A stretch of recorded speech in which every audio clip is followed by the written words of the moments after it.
सुस्वागतम। आज हम कक्षा 12वीं की स्वाति हिंदी विशिष्ट के गद्य खंड को पढ़ेंगे और समझेंगे।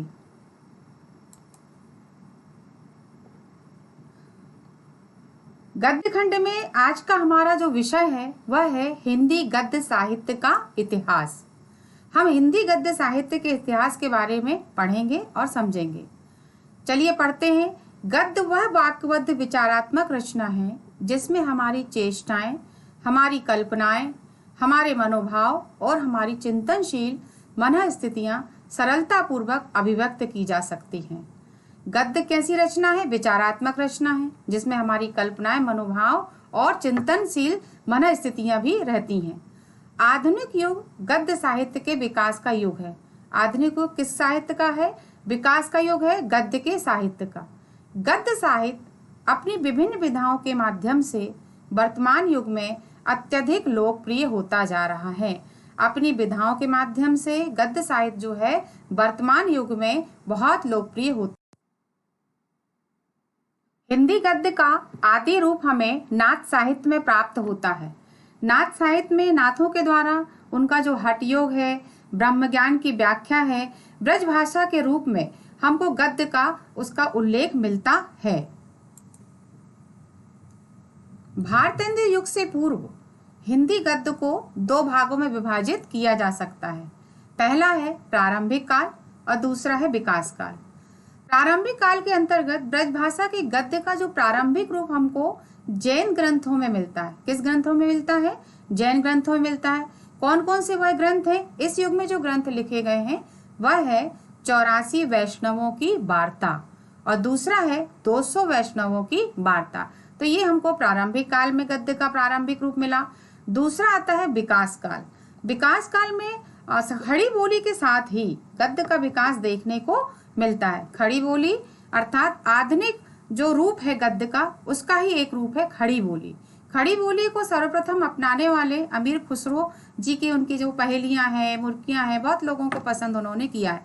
इसी श्रृंखला में सबसे पहले है मुंशी सदा सुखलाल जी की सुख सागर और ईशा अल्लाह खां जी की रानी केतकी की कहानी इत्यादि हमको देखने के लिए मिलती हैं। आइए अब हम पढ़ते हैं गद्य की विभिन्न विधाएं। इसके पहले हमने पढ़ा कि गद्य का प्रारंभिक काल क्या था, गद्य का विकास काल क्या था।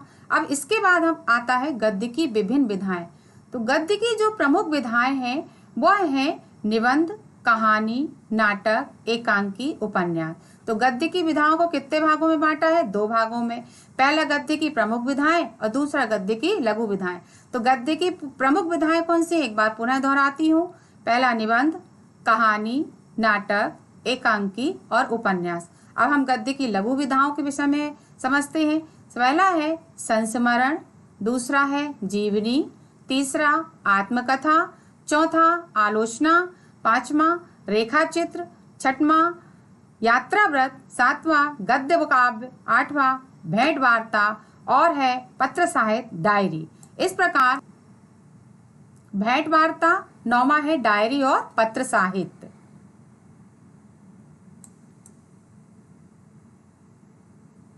इस प्रकार हिंदी गद्य की जो विधाएं हैं उनको दो रूपों में विभाजित किया गया, जिसमें कि हमने पढ़ा कि कौन सी प्रमुख विधाएं हैं और कौन सी लघु विधाएं हैं।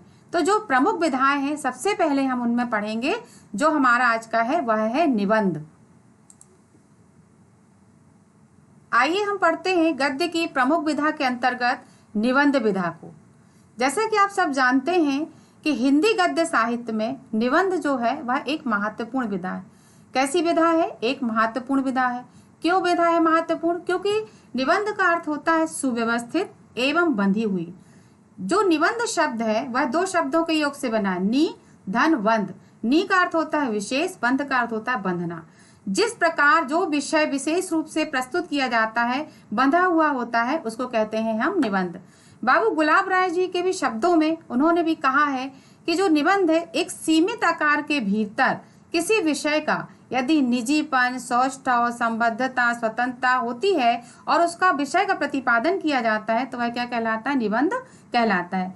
आचार्य रामचंद्र शुक्ल जी ने भी कहा है कि यदि गद्य कवियों की कसौटी है तो जो निबंध है वह गद्य की कसौटी है। इस प्रकार हम कह सकते हैं निबंध के बहुत प्रकार के विषय हो सकते हैं, कई प्रकार से लिख सकते हैं। वर्णनात्मक निबंध हो सकता है, भावनात्मक निबंध हो सकता है, विचारात्मक निबंध हो सकता है। निबंध में जो लेखक होता है, लेखक अपने मनोभावों को प्रस्तुत करता है। लेखक अपनी लेखनी के माध्यम से जो अपने अभिव्यक्ति को प्रस्तुत करता है, जो उसके अंतःकरण में होता है। इसका मतलब ये हम समझते हैं कि जिस प्रकार निबंध लिखा जाता है उसमें जो लिखने वाला लेखक होता है वो स्वयं जो होता है वह ब्रह्म स्वरूप होता है, अर्थात वो जो चाहता है उसका जो अंतर्मन में चलता है वह एक लेखनी के माध्यम से जब उसको लिखित रूप में कर दिया जाता है तो वह क्या कहलाता है?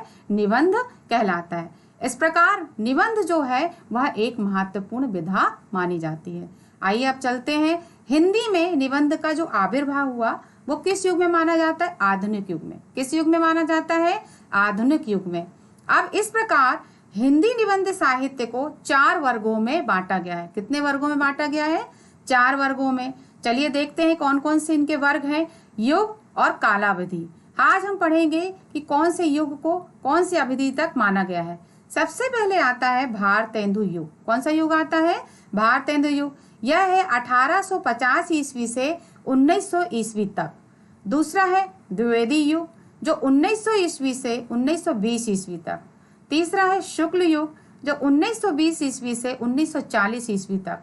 और चौथा है शुक्लोत्तर युग जो 1940 ईस्वी से अब तक माना जा रहा है। भारतेंदु युग पढ़ते हैं हम, जो 1850 से 1900 ईस्वी तक माना जाता है। तो जो भारतेंदु युग का प्रारंभ हुआ वह हुआ निबंध साहित्य का जो प्रारंभ माना जाता है भारतेंदु हरिश्चंद्र जी के समय से ही माना जाता है। इस युग में अधिकांश जो निबंध हैं वह कुछ छोटे लिखे गए हैं, लेकिन इसके साथ ही इसमें बहुत सारे ऐसे निबंध हैं जो साधारण से साधारण विषयों पर और गंभीर से गंभीर विषयों पर भी लिखे गए। इनमें इनके विषयों में बहुत सी विविधता भी हुई है, जैसे कि प्रकृति से संबंधित, हास्य विनोद से संबंधित, दूसरा कि राजनीतिक, इतिहास और इस प्रकार समाज सुधार, विभिन्न प्रकार के निबंधों को भारतेंदु युग में लिखा गया है। भारतेंदु युग में जो निबंध लिखे गए वो छोटे से छोटे लिखे गए, जैसे आंख, भौं, बातचीत आदि। समाज सुधार और देशभक्ति का भाव इस समय के निबंधों की प्रधान विशेषता रही है। इसके साथ साथ ही इस युग में जो निबंध लिखे गए उनमें भाषा शैली की विविधता भी रही है। आइए हम समझते हैं कि भारतेंदु युगीय निबंधों की विशेषताएं कौन कौन सी हैं। पहला है समाज सुधार की भावना, दूसरी राष्ट्रीयता व देश प्रेम, तीसरा अंधविश्वासों का रूढ़ियों पर प्रहार, चौथा व्यंग्यात्मक एवं भाषा शैली। आइए हम जानते हैं कि इसके प्रमुख निबंधकार और उनकी कौन सी रचनाएं रही हैं भारतेंदु जी की। तो पहली है भारतेंदु हरिश्चंद्र जी की जो रचनाएं है वह है ईश्वर बड़ा विलक्षण है, एक अद्भुत अपूर्व स्वप्न। दूसरा बालकृष्ण भट्ट, उनकी रचना है चंद्रोदय, चढ़ती उम्र इत्यादि। और भी निबंधकार हैं, उनकी और भी रचनाएं हैं। अभी हमने ये 2 रचनाएं आपको मैं बता रही हूँ। आइए अब हम पढ़ते हैं द्विवेदी युग। इस युग के सबसे प्रभावशाली लेखक और संपादक आचार्य महावीर प्रसाद द्विवेदी जी हैं। द्विवेदी जी ने जब 1903 में सरस्वती पत्रिका का संपादन किया तभी से द्विवेदी युग का यह उनके नाम से जाना जाता है। आचार्य द्विवेदी जी ने 2 प्रकार के निबंध लिखे, एक मनोरंजक और दूसरा विचारात्मक। द्विवेदी जी के जो निबंध हैं उनका जो निबंधों का संग्रह है वह रसिक रंजन नाम से जाना जाता है।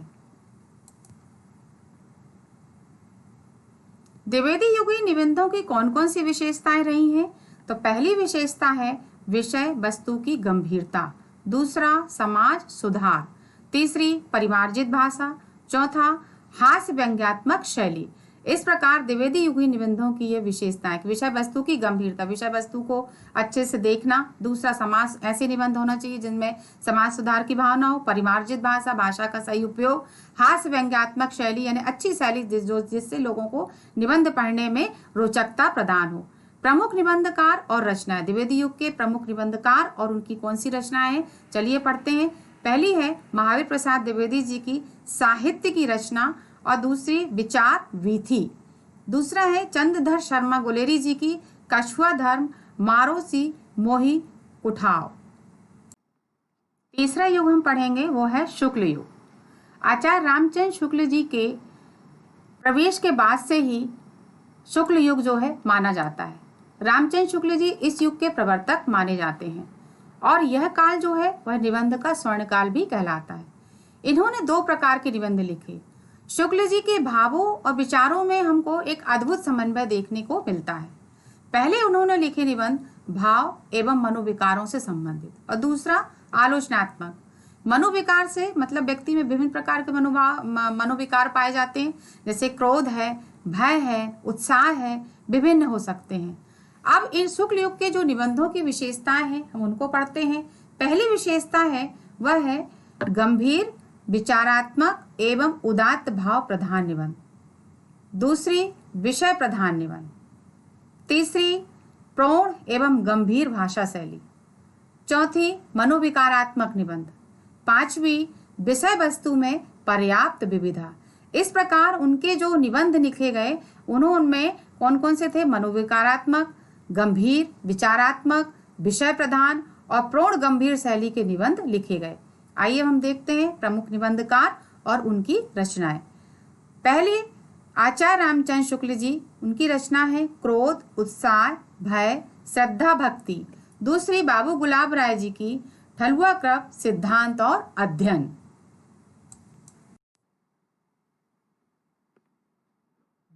चौथा है शुक्लोत्तर युग। शुक्लोत्तर युग जो है वर्तमान युग निबंध के विकास की चरम सीमा का युग है। इस युग में विषय वैविध्य अपेक्षाकृत अधिक दृष्टिगत होता है। इस युग के निबंध लेखक की जो है अपनी कुछ निजी विशेषताएं होती हैं। शुक्लोत्तर युग में सबसे ज्यादा विकास और उसमें योगदान जिसने दिया वह है हजारी प्रसाद द्विवेदी जी को माना जाता है। इस प्रकार शुक्लोत्तर युगीन निबंधों की जो विशेषताएं हैं वह कौन कौन सी हैं? पहली है भावनात्मक एवं आत्मपरक निबंध। कौन सी निबंध लिखे गए? भावनात्मक और आत्मपरक निबंध लिखे गए। दूसरी विषय वस्तु की इसमें विविधता। विषय वस्तु की क्या? विविधता। तीसरी विचारात्मक, भावनात्मक, समीक्षात्मक शैली के निबंध लिखे गए और एक और उसमें लिखे गए शुक्लोत्तर युग में वह है ललित निबंध। चलिए हम पढ़ते हैं इसके प्रमुख निबंधकार और रचनाएं। पहले हजारी प्रसाद द्विवेदी जी, उनकी रचना है अशोक के फूल और विचार। दूसरे हैं विद्यानिवास मिश्र की चितवन की छान, तुम चंदन हम पानी। जैसे कि हमने आपको बताया कि शुक्लोत्तर युग में ललित निबंध भी लिखे गए। तो ललित निबंध क्या है? ललित निबंध सांस्कृतिक, पारंपरिक और लोक विचित्र तथ्यों और तर्कों को आत्मसात किए होते हैं। उनमें कथा का चुटीलापन, अनौपचारिक संवादों का टकापन और माटी का सौंधा बघार होता है। ललित निबंध में मानव मूल्यों की गाथा और पद जैसा प्रवाह और भावनात्मकता होती है। अर्थात हमारी जो मूल संस्कृति है, हमारे जो गांव की मिट्टी है, वहाँ की जो परंपरा है, वहाँ की जो संस्कृति है, वहाँ का जो सुर संगीत है, वहाँ की जो माटी की खुशबू है, यह हमें ललित निबंधों में देखने के लिए मिलती है। प्रमुख ललित निबंधकार कौन कौन से हुए हैं? उनमें पहले हैं आचार्य हजारी प्रसाद द्विवेदी, दूसरे कुबेर नाथ राय, तीसरे विद्यानिवास मिश्र, चौथे डॉक्टर रघुवीर सिंह।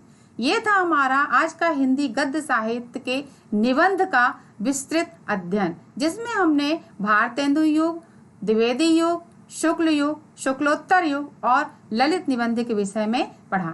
आगे की क्लास में इसके आगे हम गद्य की अन्य विधाओं पर चर्चा करेंगे, उसके विषय में पढ़ेंगे। तब तक आप इसको पढ़िए और लिखिए। धन्यवाद।